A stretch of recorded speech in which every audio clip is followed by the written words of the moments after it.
That's the part you were thinking about? Oh, sorry. Imagine we had played until then yesterday.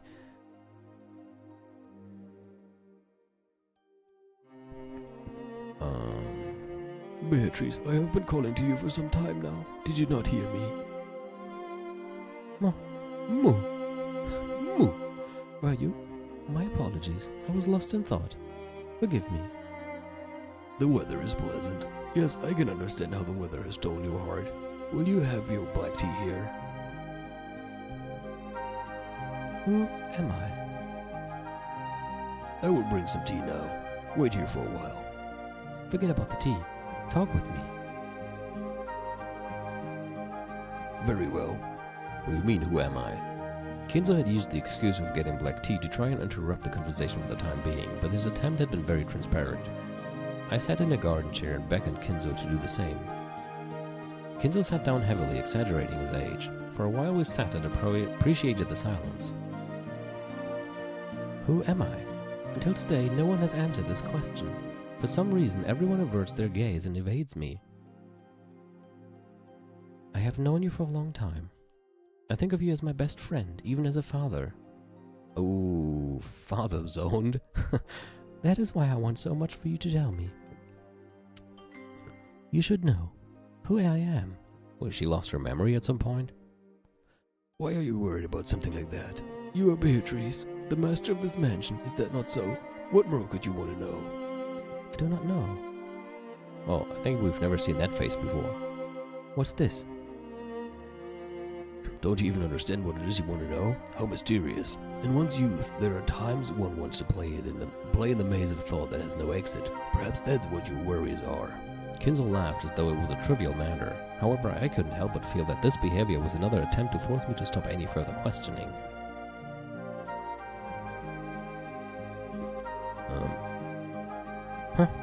So you won't tell me, after all? There's nothing to tell. You are Beatrice. Isn't that more than enough? No, that's not it. What I wish to know is not my name. I want to know who the fuck I am. Who am I? What am I? How long have I been here? And how long will I have to continue my days here? What, did he trap his mistress there and then, like, banged her on the head so many times that she lost her memory? Oh, look, I really should bring some black tea. Oh, totally. Don't you think it was a waste of all this fine weather? Oh, the weather. I'm so good at steering the conversation away. What's this all about? It looks like it's probably the story of your past, right? Something like that. To think I would go this far back. Looks like you had some pretty deep worries even then, wondering who you were. That is to be expected. At the time I was unable to understand who I was, or why I was alive. Well, in purity, everyone's captured by those philosophical worries at least once, wondering what meaning there is in their life. Doesn't this just prove you had a charming period like that at one point? I'd been in that mansion since the time of my birth. What? And I lived only inside the mansion. Of course I went out into the garden, but the area around the mansion was surrounded by a very tall fence. I was unable to leave through it, and I was told severely that I mustn't leave. I could walk freely throughout the mansion and the garden, but outside of that, not once was my desire to take just one step outside of my own accord granted. What do you mean by that? Are you trying to say that as far back as you can remember, you were always a bird in a cage? That's what I thought at the time. After all, as soon as I became aware I was living like that, I didn't even think to question it. Who in the world are you? That's it. That is what I also hope to know. Huh. I'm sure you'll say something like, I wasn't a human, I was a witch, right? No, that's not true. That isn't true yet. Or should I say, that was once the case. I was constructed by Kinzo, a human built by a human. No, perhaps I should call it a cage made of flesh. What the hell? This is getting weird. Oh, this is getting weird. What about everything before?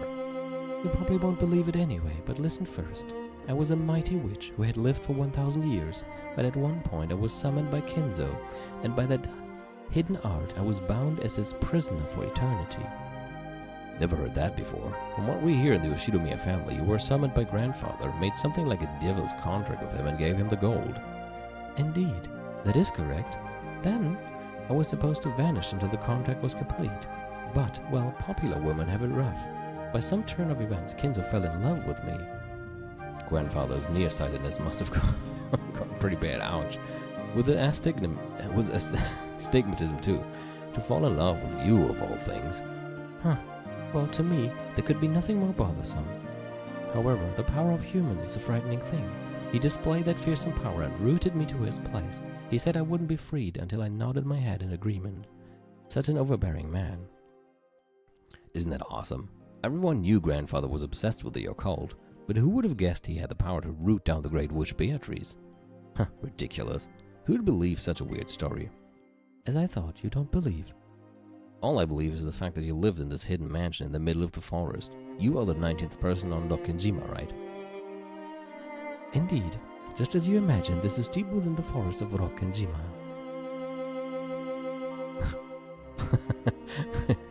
Guess it was. A hidden mansion not to be found from the outside world. Its name is Kuadorian. A 9-bird's retreat. How do you spell that?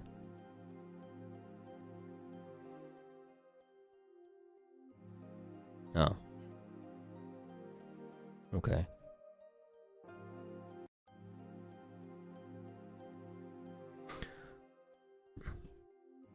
Come to think of it, I heard the guest house's real name was Todayan, Visitor's Retreat. I see, the naming sense is similar. So you were Grandfather's mistress who lived here in secret. Isn't that right? Mistress isn't the right way to say it. You should probably call it Kinzo's unrequited love. I spoke of it just now, correct? He fell in love with me of his own accord. He then courted me, but I rejected him. Then I was shut up in this hidden mansion. No, that's not quite right. It would be more correct to say that I was shut up in this body.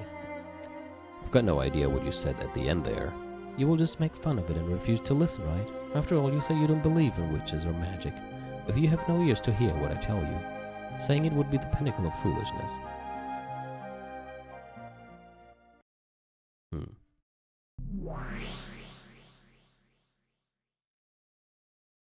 I'll decide whether I believe it or not. After all, if I don't ask, the story won't continue. Tell me. Let's hear this story from your past. Very well. I refused Kinzo when he courted me, but he was not a man to lose heart at something like that.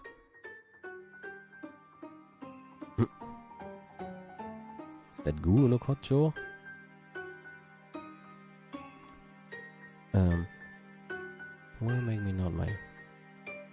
He wanted to make me nod my head in agreement no matter what. He shut me up in this mansion and spent an eternity trying to win my heart. Cool, I was able to read the thing Aaron just wrote in the chat. Talk about overbearing, because no one likes obstinate men, huh?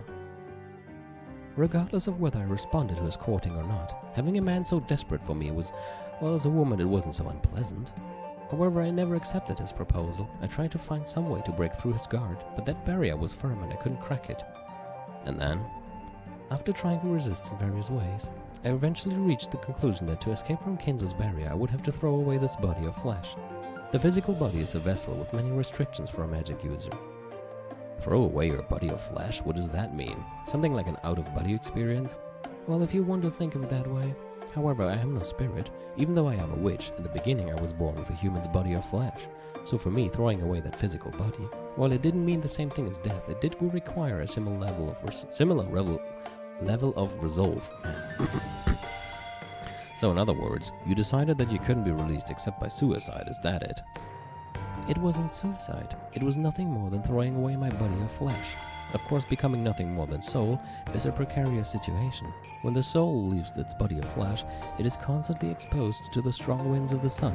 It was not easy for— oh, is it? Okay, didn't know that.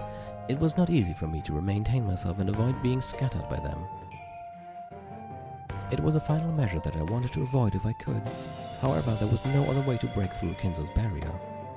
Anyway, I am an unfettered person. I couldn't stand being kept in a cage until Kinzo's life was over.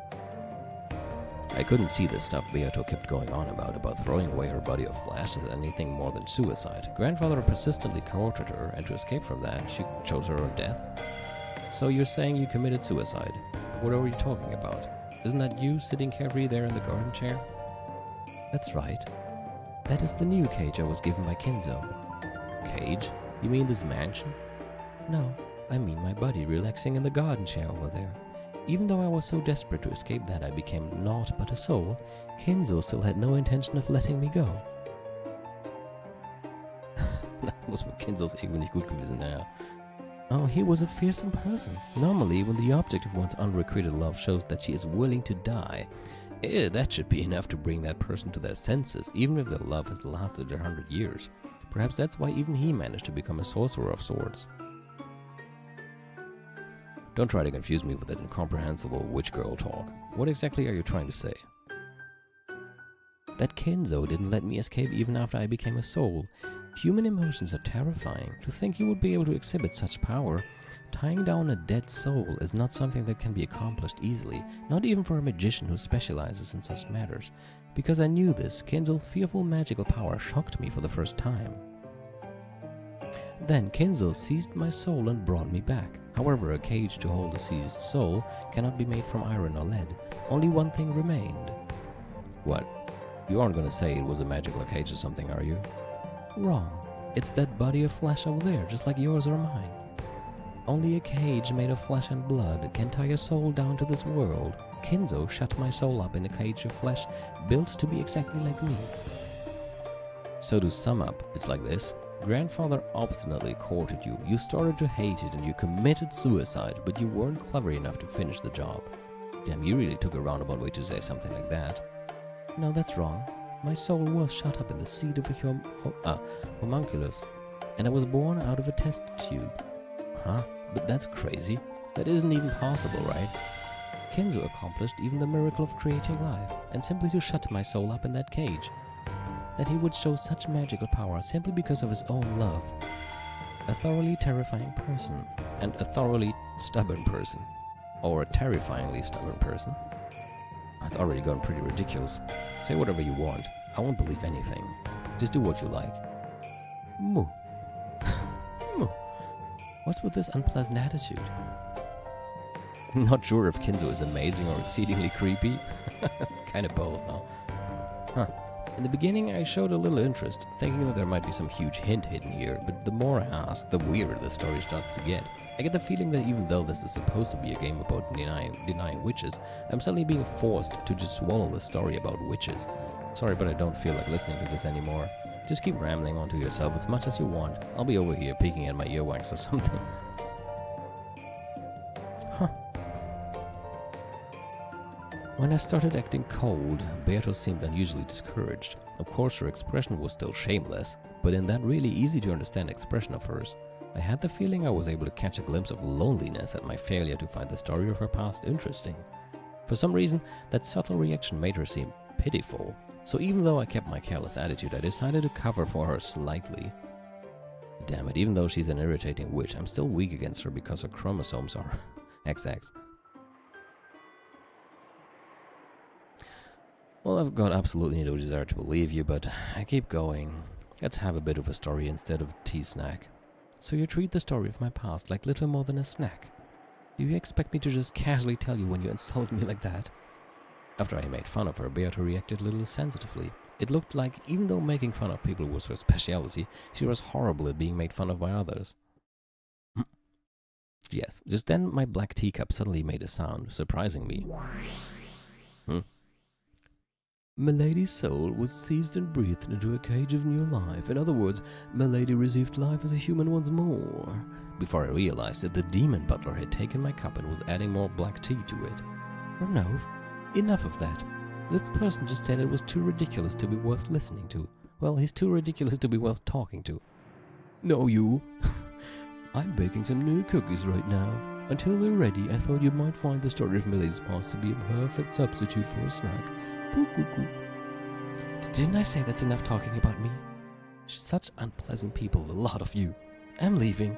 Renov, serve her food and then go. No pointless chit-chat with Balor. Certainly, I will make an effort. Beatrice's short temper, peculiar to women, which I didn't really understand, took hold of her and she turned her body into gold butterflies, scattered and disappeared. After that, only Renov and the scent of the black tea were left. I feel kind of bad, like I pissed her off or something. As long as you're aware of it yourself, I need say nothing more. Wait a sec. Weren't you the one who struck the finishing blow? My, what could you mean by that? How would you like some sugar and milk? Just milk will be fine. And some tea snacks will be nice too. Well, it will be a little longer before the cookies are ready. A bit longer. Didn't you say we've already got something to use in the place of a snack? Certainly. If you will listen quietly, I will continue the story. Oh, that's useful. Or convenient. She said something about a how do you pronounce that again? Homunculus. I think homunculus. You all have to play a PlayStation 2 game, Shadow of Memories. Deals with the homunculus as well. Where they say the word 1,000,000 times. I know a bit about that.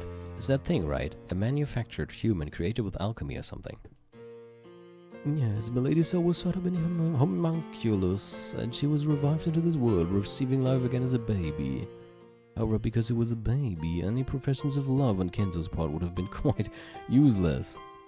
Not to say quite creepy. True, it's also in Faust. You aren't saying that grandfather shut that baby up in this hidden mansion? Oh, you played Shadow of Memories and just got one ending? Damn, you need all the endings. It's like Zero Escape. Only if you get all the endings you actually get the true story. There's like a true ending that blows your mind. It's not as epic as Zero Escape, but it has pretty nice plot twists and cool characters. Did make my jaw drop quite a bit. I do have it here, and I actually think of playing it on the stream someday, but there are lots of other games I want to play before it. I could even lend it to you. Anyway, let's continue here. You aren't saying that grandfather shut the baby up in this hidden mansion until it grew to reach the same age as she'd been? Correct. That is what I am saying. However, while her soul was the same, a human spirit is strongly influenced by its container. Milady lost all her memories of the past and grew up as a very normal human girl. And you're saying that's the Beata sitting in the garden chair? Yes, that is correct. It grew to be completely identical, however, it did not possess her power as a witch. Milady was completely human. Beata, who was sitting in the garden chair looking up at the sky, voiced that same question again. She asked who she was. The meaning of those words was finally starting to click. She couldn't understand why she was living here, all locked up. Grandfather had seized Beatrice's soul, shut it up in a body of flesh, and then shut that up in a hidden mansion. What? That is like so incredibly stubborn, and like the girl already was so annoyed by his constant advances and not giving up that she actually killed herself. And instead of saying, oh, I guess I might finally get the hint and just give up and get somebody else. No, let's just create a baby and pour her soul into it and wait until she's the same age again and just try the same thing again. That didn't work last time. You'd think he'd get the hint at some point, but no, let's do this. Good lord, he needs a therapist.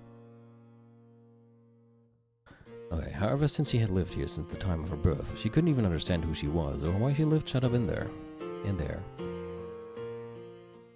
Wait, who would take such a stupid story seriously? Why don't I change my interpretation? In other words, couldn't it be something like this? Grandfather met Beatrice. He then fell in love with her and courted her, but she didn't accept him. Then he flew into a rage and shut her up inside this hidden mansion. Beatrice tried to escape, but no matter what she did, she couldn't succeed. So she finally chose her own death. And then, no, maybe there was a girl who looked just like Beatrice, no, a baby. Well, that doesn't really make sense. How would you know when it's just a baby that she is going to look the same? Grandfather raised this child with care, but maybe he didn't view this child as his daughter. The soul was once again shut up in a cage of flesh. Those words probably meant that he didn't view this kid as her child, but as a reincarnation. Maybe that's what it meant. If you interpret it that way, even a story this weird might make a little sense. Yeah, cool. Let's take some random baby and make her be like my dead not girlfriend. That sounds like such a great plan.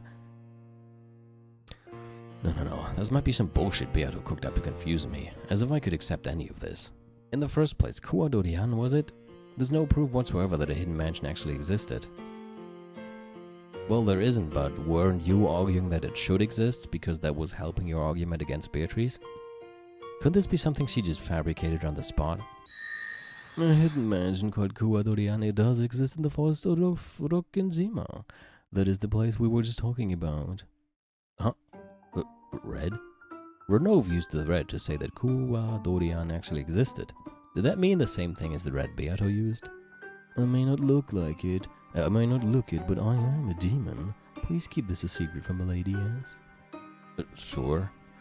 Beato, who knew I would try to trip her up, had grown extremely cautious when using red, to think that Renov could also use the red.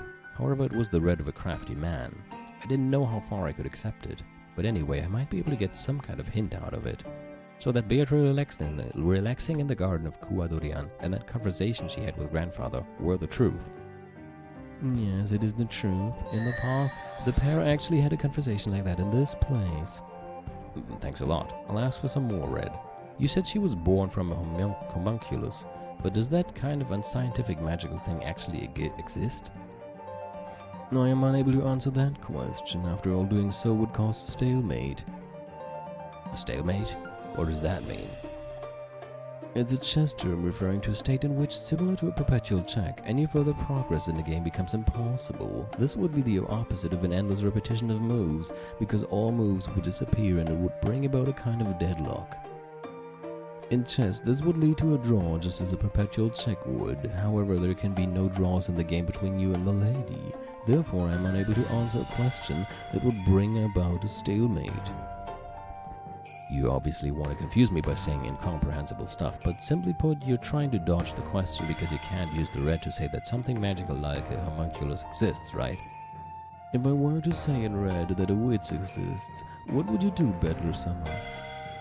Moo. I would do moo. Whether or not I believe that is what our whole fight is about, right? If I was told that point blank, I'd be game over. If I said a witch exists in red, you would have no room for argument. However, since the reason would never have been made clear to you, Bettler-sama, you probably wouldn't accept it. However, after being told that in red, you would have no room for argument, it would not have been shown any proof. In this situation, even though you wouldn't be able to admit defeat, you would have no way to make a counter-argument. It would become a deadlock. Even though checkmate would not have been reached, there would be no existing moves left. Since you would not be able to play your next hand, it would never become Milady's turn, and the game would stop there for all eternity. As a result, Milady would be unable to force you to submit. That would be a deadlock situation. In order to avoid that, I am unable to answer questions of this nature in red. So to say it quickly, you're saying point-blank questions are prohibited. Well, that's true, I guess. If I were told a witch exists, I'd have to give up from the start. I'm pleased that you understand. I believe we might be able to work together if you ask your questions in a different form. Can you help me with that line Beatrice dodged when I told her to repeat it, about the number of people on this island? If Milady held back on repeating it, then of course I cannot respond. As Milady's furniture, I am unable to be too forward. Renov made an exaggerated gesture, trying to act like a loyal retainer. This guy is so shameless. Huh. Just when I thought you might actually be useful. I'll give you up on that and search for a different question. That's right. I was forgetting to check something important. This is a story about Beato's memories, right? When did it happen? It couldn't be happening right now, right? Correct. This is the world of 1967. When is the game taking place again? I know it says it at the beginning of the episode, but it's probably easier to ask one of the people in the chat. Oh, or to just click once. In the world of 19 years previous.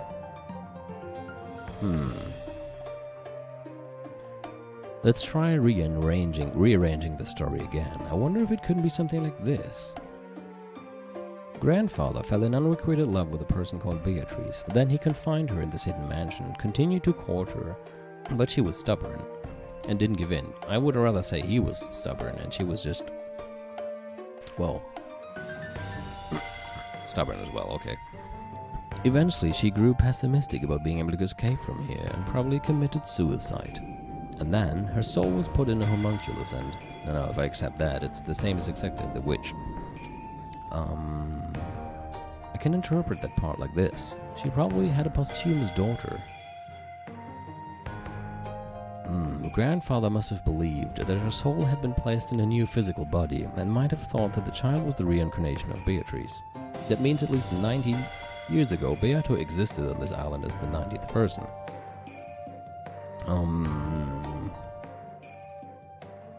Nose is itching. I'm starting to get confused. Either way, we can't do more than speculate. The only thing we can say for sure in red is that in 1967, in a hidden mansion on Rokkenjima, Beatrice existed as a human. That's all. That is correct. In 1967, in a hidden mansion on Rokkenjima, Beatrice-sama existed as a human. Oh, thank you.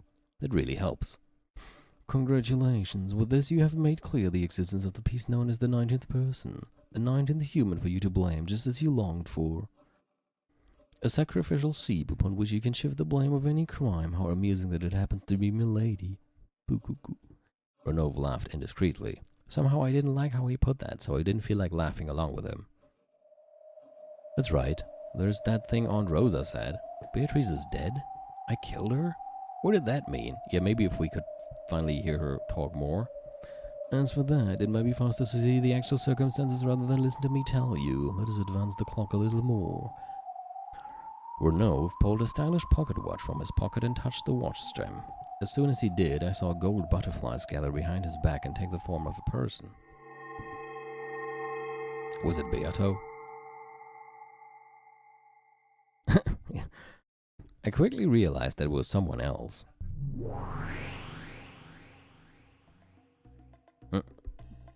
It was her, that oldest sister of the 7 stakes with the weird nose, who loved tormenting me more than her 3 meals a day. If I don't consider myself lucky to see that sexy ass, I won't be able to keep up with their torture game.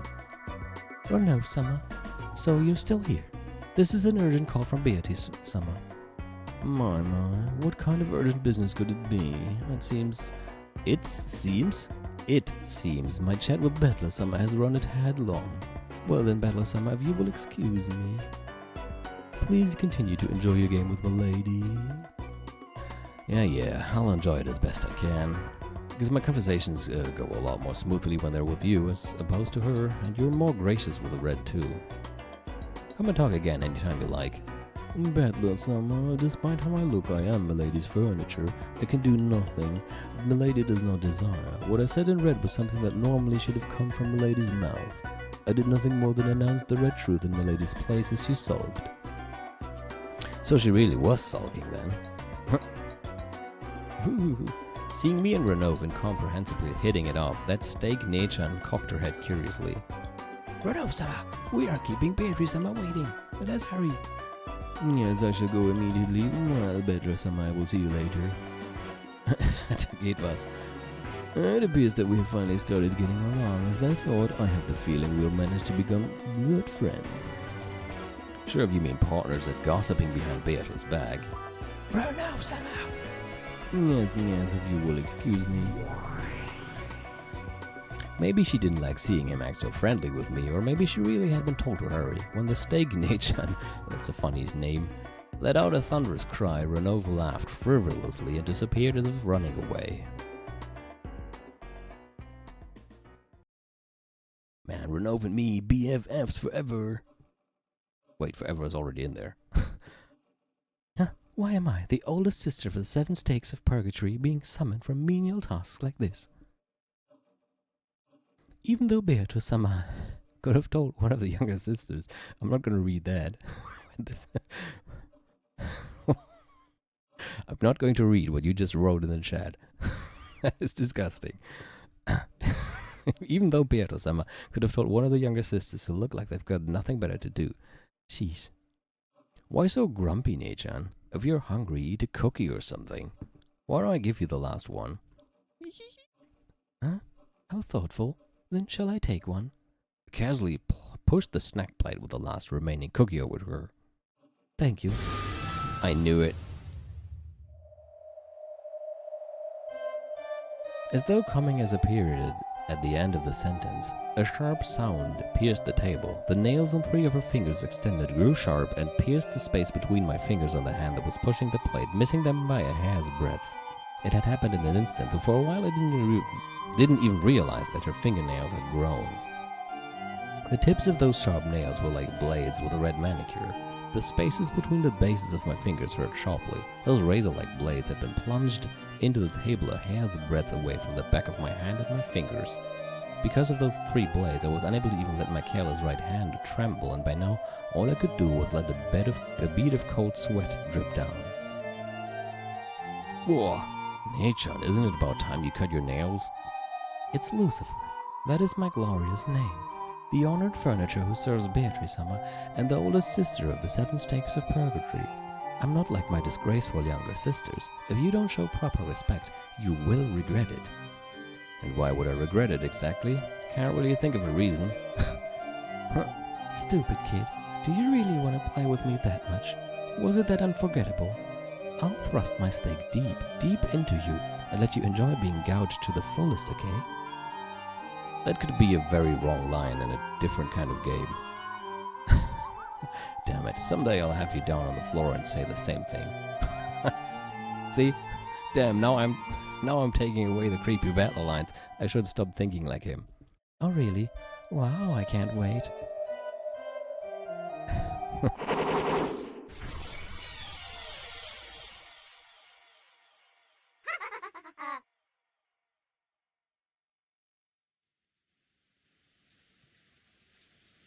Did she just murder him again? But Beato isn't even there to revive him. Oh well, I guess he can be a puddle on the floor for a while. Rosa eventually regained her calm. The men wanted to hurry her into talking faster, but Kyria intervened. Is this what pro chess games are really like? Well, that will be quite exciting. If something like that really had happened, then it would have been a terrible experience that Rosa wouldn't want to remember. After taking several deep breaths with her hand over her chest, it seemed that she had more or less resolved herself to talk. Good, let's hear it. How old was I then, I wonder? Middle school, probably, though I don't remember well. Anyway, I think I was about that age. Which means maybe about 20 years ago? Back then, my grades weren't very good, and Mother was always angry at me. I tried to do my best in my own way, but I couldn't match up to Mother's expectations at all. Mother was always very strict with Rosa. I sympathized with her at the time. Huh. You say that, even though you were always talking behind her back? Would you give it a rest, Eva? And then, where did you meet Beatrice, Rosa-san? Hideyoshi-san, you mustn't rush her now. It's okay, Rosa-san. Tell us at your own pace. Thank you. It was a day I had been harshly scolded by Mother. Even though my tutor had promised to keep it a secret, apparently they told Mother all about how I had complained. Mother scolded me brutally, saying my name was a disgrace to the Yoshidomiya family. Of course, I was doing the best I could, but I had none of Klaus Nissan's dignity. What dignity? I couldn't get excellent grades like Aoife Nissan. And I had no leadership abilities like Rudolf Nissan. I never stood out, didn't particularly excel at anything. And I found myself asking why I had even been born into the Yoshidomiya family. I began to question more and more why I had even been born at all. This is what happened on the day I experienced my mind going blank for the first time. For the first time in my life, I realized that in addition to facing or surrendering to my problems, I had the third choice of running away. Though I say run away, there was no way I could have left Rokkenjima and gone somewhere else. But anyway, I wanted to run away from the mansion and my own self at that time. In a way, it was like a kid running away from home, or maybe a passive sort of suicide. I wanted to disappear, or maybe it was that childlike form of resistance where I tried to make my parents worry by disappearing. I childishly thought that if I went into the center of the forest, escaped from the Yoshidomiya house, and maybe became lost, then I would make them worry and teach them a lesson. And then... oh, somebody else. And then you went into the forest that you were told never to enter? Yes, after reaching the beach, I followed alongside the ocean. I didn't have any particular reason, but I felt that if I went around to the opposite side of the island, There might be a place there that no one knew about, which might become a hidden house just for me. If you go around by the beach, that'd be impossible. It becomes a cliff partway, right? There's no way you could pass that way. Of course. So I kept going wherever I could, which kept taking me deeper and deeper inland. It's a horrible forest without any path, but that was comforting to me then. If I could make it through such a dangerous forest, then I'd be that much further away from the Ushiromiya family. How shameful. If you were scolded because of your grades, all you had to do was work harder. You mustn't say that. Doesn't Rosa have her talent as a designer instead? Literally speaking, he was covering for Rosa, but everyone knew that Rosa's company had been profitable. Granted, this is no time for sarcasm. So you managed to end up there by coincidence? At Beatrice's hidden mansion? Rosa nodded weakly. About how far did you walk? You sure there wasn't a map? Not see, son, do you have a map of this island? No, there isn't one here right now. It wouldn't help. I was just walking randomly. Yeah, didn't you listen? Even if you gave me a map, I wouldn't know. And 20 years have passed since then. I probably couldn't reach it again, even if I went into the forest. Several people let out dejected sighs. It was vividly clear that in their haste, they had thought some hint related to the witch's epitaph, or maybe even the gold itself, might be resting there. Oh, and look, Zima, only the land around the mansion is ready to be developed on. The rest is completely uncultivated, and it will probably take a lot of work to survey the entire island. But just knowing that it actually exists is helpful. It will take some money, but if we enlisted an aerial photography company to investigate, or asked the businessman who constructed this mansion about what happened at the time, we could probably find some way to search for it. That's right. At least we have more options now, as opposed to when we weren't sure it existed. Indeed. It may be worth investigating right away. The siblings will do that investigation together. We won't leave you on your own, Nissan. It wasn't yet certain that the gold was hidden in that secret mansion, but the sparks seemed to have started flying between Klaus and Eva already. Give it a rest for now, you two. Rosa, please continue. Yes. Seriously, stop interrupting her.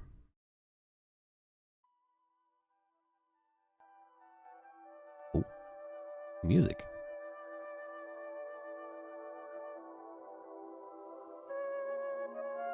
Blindly, randomly, I kept running, on and on. Suddenly, I came across something I thought was an animal trail. I was very tired and had no idea how far I'd walked, so at that time, I naturally took the easiest path.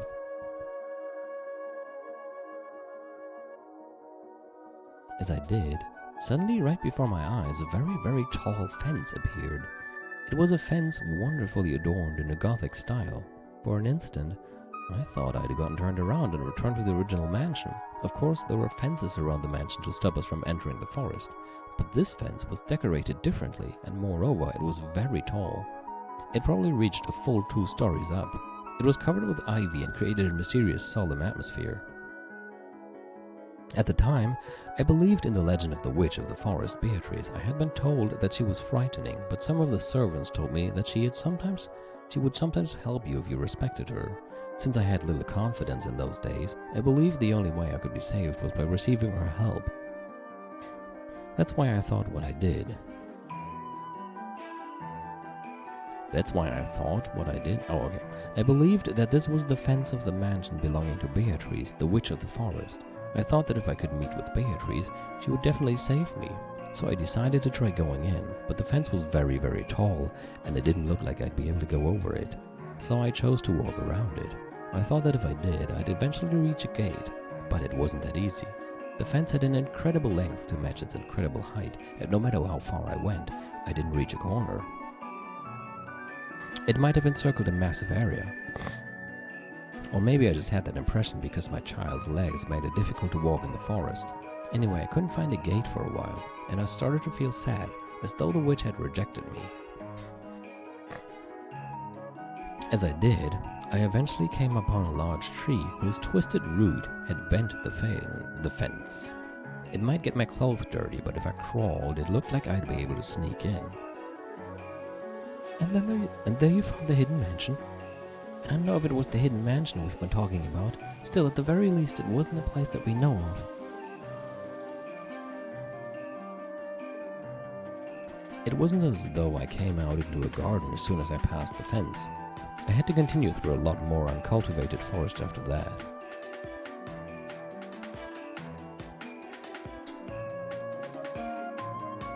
Interesting music. As I did, the forest suddenly opened up, and what appeared there was an unbelievably fantastical scene. To think that on Rock and Jima, where I thought only we lived, there could be such a wonderful mansion hidden away. A beautiful flower garden spanned the front of the mansion. It was a flower garden of a completely different design from the rose garden we know so well, and it was very lovely. Of course, the mansion was also wonderful. It was a couple sizes smaller than ours, but it was still elegant and adorable at the same time. Then I saw her figure. I saw her sitting in a garden chair, positioned to give a view of the flower garden, wearing an elegant dress. It was that black dress, embroidered in gold, that we would later know from that portrait. I hadn't seen an elegant dress like that except in the fairy tales and on the stage of musicals. For a person to be wearing it as her normal clothes, that in itself seemed quite fantastical. That mysterious scene was enough to make me lose my sense of reality. If someone had told me then that it was a dream, I might have nodded obediently and waited to wake up in my bed. I had begun to hide myself in my shock, so she eventually spotted me. At first her expression was quite listless, but when she noticed me, her eyes opened very wide. It was only natural, considering that a guest she didn't know had suddenly appeared. I lowered my head automatically, planning to greet her and apologize for entering without permission.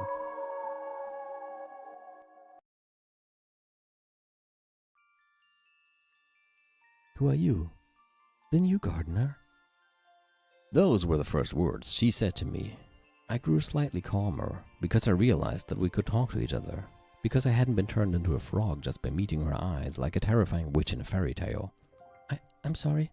I shouldn't have entered the garden without permission. Who are you? Name yourself.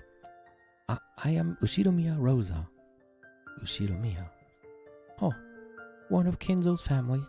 Huh? Yes. I'm Kinzo's daughter. Good afternoon.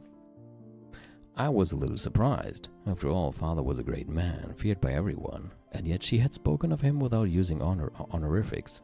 So I was immediately terrified of her. After all, if she could refer to my fearsome father that way, she must be a witch with incredible power. After staring at me curiously, she beckoned me to come over. Frightened as I was, I obeyed. After all, I thought she might really turn me into a frog. The closer I got, the stronger that fear became. After all, as I keep saying over and over, that woman in her dress and the flower garden and the mansion, that whole picture was so fantastical and beautiful that it seemed separate and from reality. It probably wouldn't have surprised me at all to learn that she really was a witch. And I really was lucky. She hadn't turned me into a frog. As I awkwardly stood there, stock still, she motioned to an open chair and urged me to sit down. Have a seat. Welcoming and speaking to those who visit this garden for the first time is my sole pleasure. Of course I have no pleasures other than that. As she said this, she let an unhappy smile show for just an instant. Because I was full of a strange mix of tension and excitement, I rudely asked her a question all of a sudden. Are you the witch of the forest, Beatrice? Indeed, I am Beatrice.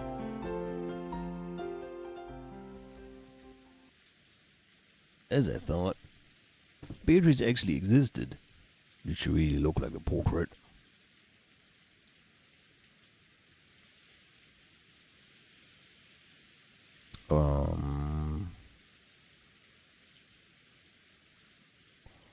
Where was it? Since you're asking.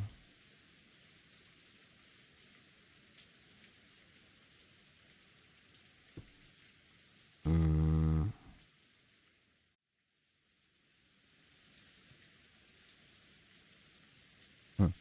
他に何の楽しみもないがな。Don't see an of course in there. Beatrice actually existed. Do you really look at the portrait? Yes, really, just like the portrait. So she wasn't just a witch from father's imagination. Well, what did you talk with her about? As she prepared some tea, she asked me all kinds of things about myself. First, she was surprised that I had come through the forest. It seems she believed that many dangerous wolves lived outside the fence. So when I told her I had come through the forest to reach this place, she was shocked. She asked how I had managed to escape from the wolves. Did I give them a biscuit and they let me go? Or did I cover myself in a magic cloak? That kind of thing. That sure sounds like a witch. What an interesting person. Quiet, dear. This goes way back. But didn't Father threaten us, saying we should never get near the forest because of the wolves that live there? Yes, he did say something of the sort. Ridiculous. Even though Japanese wolves went extinct long ago. Truly a trick to fool children. I don't remember, though. Did Dad really tell us something like that? It was the witch of the forest, right? I don't think I've ever heard about wolves. This was when you were still in elementary school. Don't you remember? Back then you actually said you thought it'd be cool to try petting the wolves. Father immediately gave up the wolf story and changed it to the story about the witch. Seriously, what transparent lies they were. Well, at the time, the witch story had a much more immediate effect on you, Rudolph, than the wolves. I remember it well. Don't you remember those nights when you clung to my bag? I see. So even Rudolph's son used to be that cute. Shut up. I was just a kid. Well, at any rate, if Father is the one who shut Beatrice up in there, it makes sense that he'd use the same story about wolves. To him, the vast forest of Rokkenjima was a wall that shouldn't be crossed, dividing his two incompatible worlds, the Shiromiya family and his mistress's mansion. Considering the height of that fence, it does sound as though Father turned that whole area, garden and all, into a giant jail cell. Just like a border dividing his two separate worlds. Wolves aside, could there have been some breed of stray dogs there at the time? Perhaps the fence was there to protect against those. There aren't any wolves or stray dogs on Rokkenjima. That fence was probably a border between us and Beatrice. But if she's innocently believed that story about wolves, that's pretty naive. That's nothing like what I'd expect a witch to do. You're right. I sensed that too. She was very pompous, just like my image of a witch, but she was somehow very childish. She was, how should I put it, too straightforward. She gave me the impression that she didn't know anything about the world. It was as though she had come from some fairy tale land. She really was a strange person. What happened after that? Did you end up talking about Dad at all? Yes. Once every few days, usually on an arranged day, but sometimes suddenly, Father would casually appear and they'd drink together, or else take a walk together or something. She said she just happened to be alone on the day I visited. I see. An obvious mistrick, you might say. My. I don't know how much younger she was, but good for Father. We can be sure this was no indecent relationship. Idiot, there's no way a lover's meeting between a man and a woman wouldn't have some sensuality. What happened next? What did you talk about after that? I'd already introduced myself, so I asked about her. When I did, the atmosphere quickly grew depressing. How should I put it? She seemed to grow listless and lonely. It was that same expression I saw on her face in the beginning. Well, she was his hidden mistress, after all. If she just walked around wherever she liked, Mom might have found her. I'll bet she was practically under house arrest. Even though she had beautiful clothes, a beautiful mansion and a garden, she must have felt pretty cramped. I'll bet she had it rough. And then? She was definitely worried about something.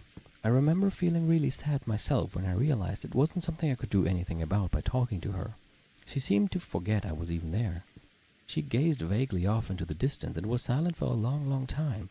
I thought I must have said something wrong, but it didn't seem to be the type of atmosphere where I could apologize, so I remained silent too for a long, long time, until she remembered I was there. And then she muttered unexpectedly,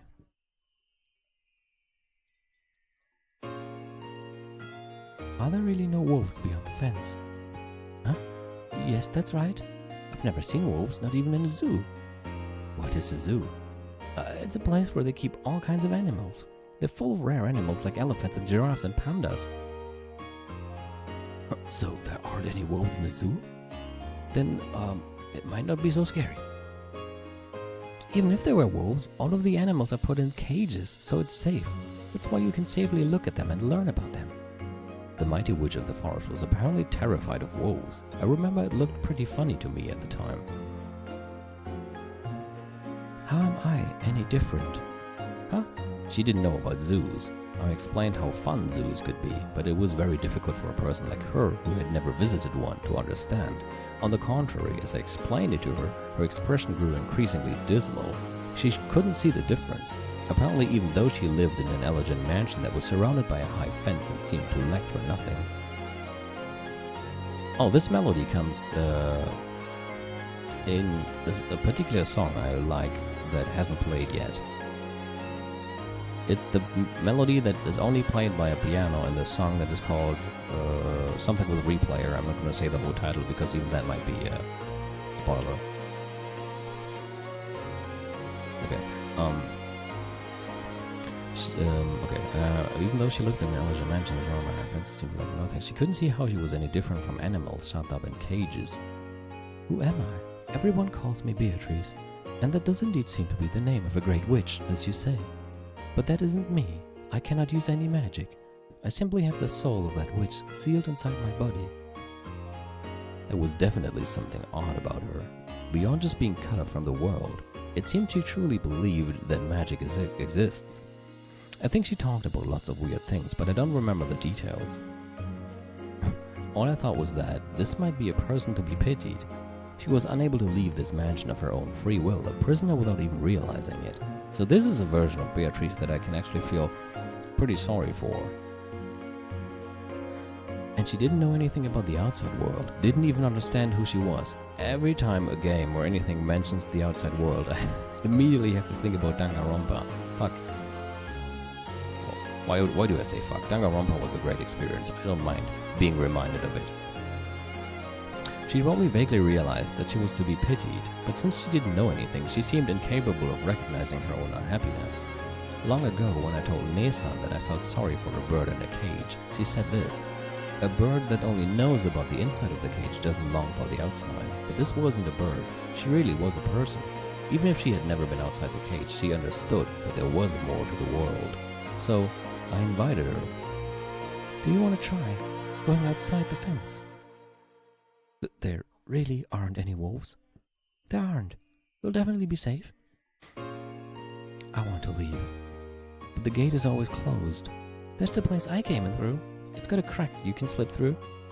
If we go through there, will there be a world outside? Yes. There really aren't any wolves? Like really, really? Right, there aren't any. I'd only planned on inviting her to go on a short walk, but she kept looking over her shoulder at the mansion as though she was seriously worrying over the decision. Then I learned what she was preparing herself for. I have had enough of this place. I want to go outside, and I want to know who I am, what's happening in this world, and why I was born. I didn't know what her life had been like before then. It was probably something she couldn't express easily. If it was harsh, she just had to say she wanted to escape. If it was sweet, she just had to say she'd stay. For example, maybe it was like how a hot fireplace on a winter day makes the air get thicker and thicker, giving you a headache. Even though you know you shouldn't keep things the way they are, you still need courage to open the window and be tormented by the cold wind. She was starting to realize that she couldn't stay there forever. She was starting to realize that she had to go outside someday. But since she didn't know about the outside world, she must have needed courage to take that unspeakable first step outside. And despite that, she had made her decision. She had voiced her decision to go outside, a decision she was probably making for the first time in her life. I hesitated for a moment. Father had decided that she should live here. She was like Father's beloved bird in a cage. If I just let her escape, Father might scold me harshly. I want to see. See what? I want to see a zoo.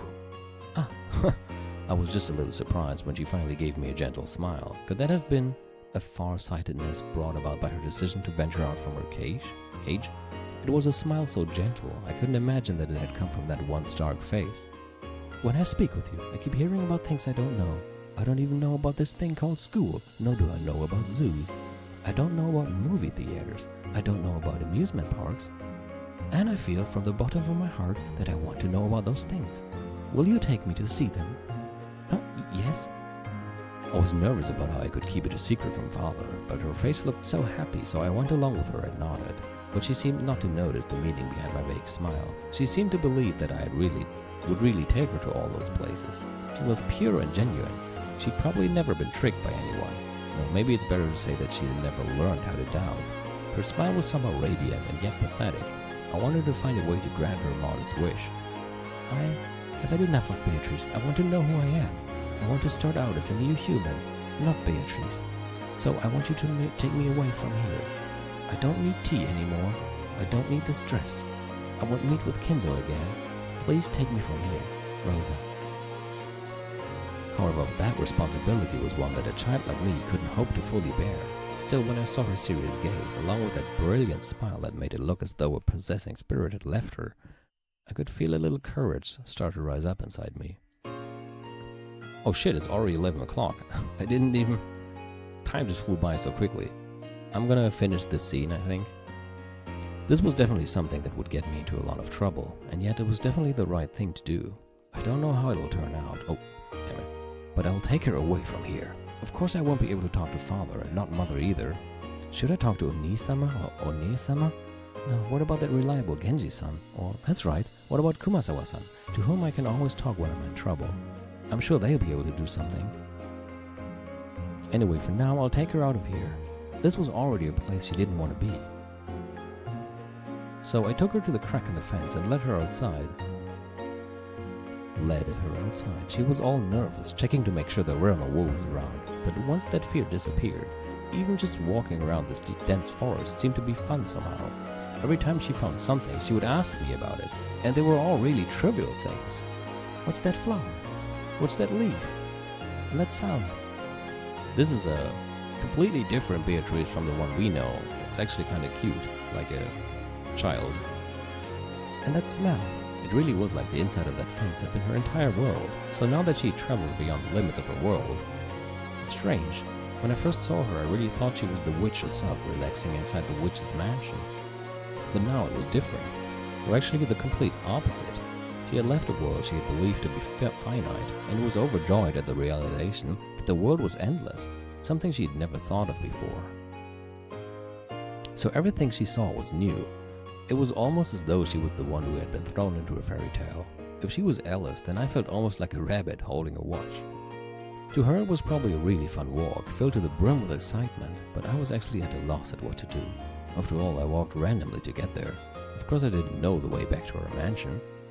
There were no lights in the forest, and I hadn't brought a flashlight. I realized it would be terrible if it got dark while we were still like this, and grew impatient.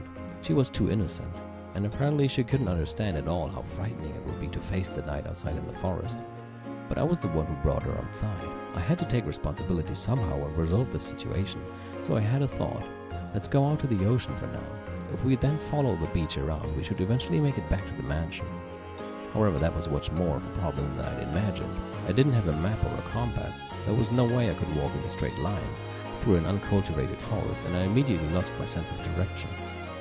That is true, it is actually harder than you might think to walk in a straight line in a dense forest, or just in general when you don't really know where you are.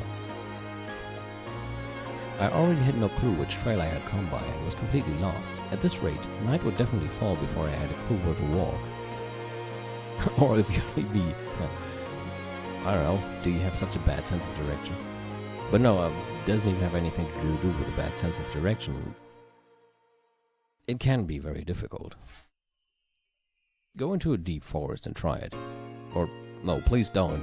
I don't want you to get lost, but it's, yeah, can be quite easy. I just went into the forest a few weeks ago, and in a part of a forest apart from the normal way, and I kept the way inside. Like I didn't man, I kept checking where the proper way was, and even so, when I wanted to return, I thought I was still at the same, like I would just go straight and I would come back out where I went in, but I was already completely at a different spot. Much more to the left than I thought. So yeah, it's really easier to get lost than you might think. But this was no time to cry. After all, that woman following behind me was so innocent and having so much fun, so I definitely had to lead the way through this forest, for the sake of her smile as well. Gritting my teeth so that she didn't see me look in trouble, I pushed my way through the woods, advancing down a path that wasn't a path. Then, after going through various troubles, I fortunately managed to reach the ocean. At that time, I still didn't even have a clue where I was on the island, but for the time being I was just a little reassured, realizing that if I just went around this way, I would surely be able to return to the mansion. However, though I had reached the ocean, we were at the top of a rock cliff. The beach was far below us. I was tired from walking around the forest for so long, so I figured that an open area, even a rocky beach, would probably be much easier to walk in. So I suggested that we go down that rocky cliff somehow. It looked pretty dangerous, but I figured there was no other way. However, Beatrice agreed to my plan without any doubt. Even though she was probably older than me, she meekly obeyed, almost as though she were some kind of chick who thought I was her mother. I searched to see if there was some part of the cliff I'd be able to get down. Then I found a place where the cliff had fallen over and made a slope. It looked a little dangerous, but if I went down using both hands and both legs, like I was crawling, I thought I'd probably be okay. Let's go down here. It'll be dangerous if we aren't careful, but if we go down to the beach and walk along it, I don't think we'll have to worry about being lost anymore. Indeed, if that's what you're doing, I'll go too. Even getting lost is fun for me. Quite amusing. She really had no sense of danger. There was probably no doubt that she lived a life without discomfort. Even though she knew it would get dark when night fell, she couldn't imagine how dangerous the inside of a forest could be without a light. Furthermore, it seemed that she could grasp at all how dangerous it might be if she fell from the cliff. Maybe because Kinzo told her from the very beginning that she's the witch or something. Maybe she thinks she's invincible. I warned her repeatedly to be careful. I cautiously examined our potential route down. It seemed to be quite a long drop. I think it might have been about 10 meters down. If you looked at it from the bottom up, it would probably have looked shorter than the roof of the mansion, but looking from the top, it felt almost like staring down from the observation room on Tokyo Tower. But Beatrice still appeared to be completely without fear. It felt as though she had never even been taught that high places were dangerous. No, maybe she believed that she was a witch, and that she could fly, so there wasn't any need to worry. Yeah, that's what I say. Please be careful. We're pretty high up. Indeed, I shall be careful. It looks like we can get to the ocean if we go down. Is there an aquarium there? No, there aren't any aquariums on this island, but there should be lots of fish in the sea. I see. So there are fish? Are there whales and dolphins and penguins like you talked about? No, you'd have to go to an aquarium for those, and you'd have to leave this island to find an aquarium. Is that so? Well, I'm looking forward to it. What kind of fish are whales? They're really big fish, aren't they? Mammals? And they spit seawater into the air. Oh, and dolphins? They're really smart fish, and weren't they also mammals? They're really smart and can be taught tricks and stuff. Oh, then what about penguins? Weren't they birds? What's going on? We're talking about aquariums, but none of these things seem to be fish. Well, there aren't just fish. It's full of all kinds of things that live in the ocean. Oh, I really am looking forward to that. She let out what might have been a funny, rushed and short cry. No, it was probably a scream. It came right out of the blue. Her body separated from the cliff and silently fell. I immediately wanted to say something to her. I wanted to say, didn't I tell you to be more careful? It was the thought of a child. It was how a child immediately gets mad when something bad happens, trying to find an excuse to show it wasn't their fault. Of course I said it out loud. Are you okay? Didn't I warn you over and over?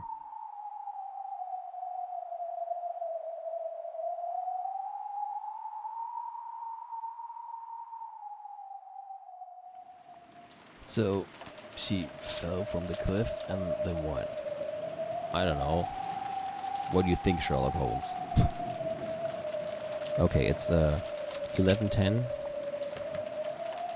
I guess I'll just stop here. Seems like more or less good place to stop, because at least we finished this flashback scene. But that was quite interesting. I really wonder how all this is going to tie in with the Beatrice we now know, and like how all of this is going to tie together. I have no idea. As I usually say, or keep saying, of course, don't answer that. But yeah. Yeah, that was a moment of happiness amid all this other stuff. To sum up today's stream, I guess we could say... But okay, enough of that silliness. I'll stop the recording now. Goodbye.